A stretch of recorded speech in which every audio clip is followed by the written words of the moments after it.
मित्रांनो, मला एक विचित्र गोष्ट वाटली की मेसी हा भारतात आला आणि त्याला बोलवण्यात आलं, कुठल्या तरी ऑर्गनायझिंगने बोलवलं त्याला आणि त्याला पाहण्यासाठी लोकांनी 10-10, 15-15, 20-20 हजाराची तिकीटं खर्च केली.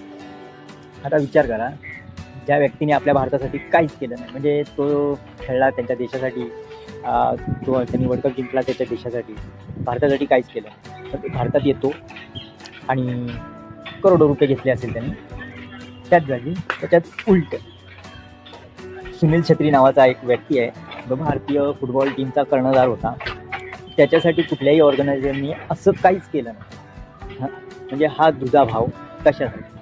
म्हणजे भारतासाठी जो 19 वर्ष फुटबॉल खेळतो, फुटबॉलची टीम आहे, ती इथून इथे आणली.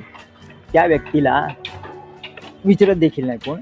आणि मेसी, ज्यांनी देशासाठी किंवा म्हणजे आपल्या भारतासाठी किंवा भारतीय फुटबॉलसाठी काहीच केलं नाही, त्याच्यासाठी 10 कोटी खर्च करून त्याचा एक पुतळा बनवतात आणि त्याला एवढं मोठं मान सन्मान देतात. सर्व म्हणजे मोठे मोठे नेते लोक भेटतात त्याला.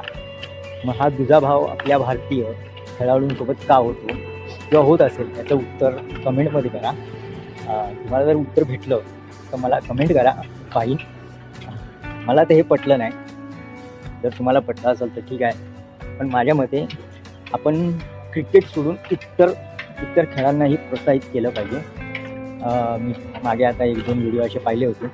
त्या व्हिडिओमध्ये विराट कोहली तो सुनील छत्रीसोबत बोलत होता.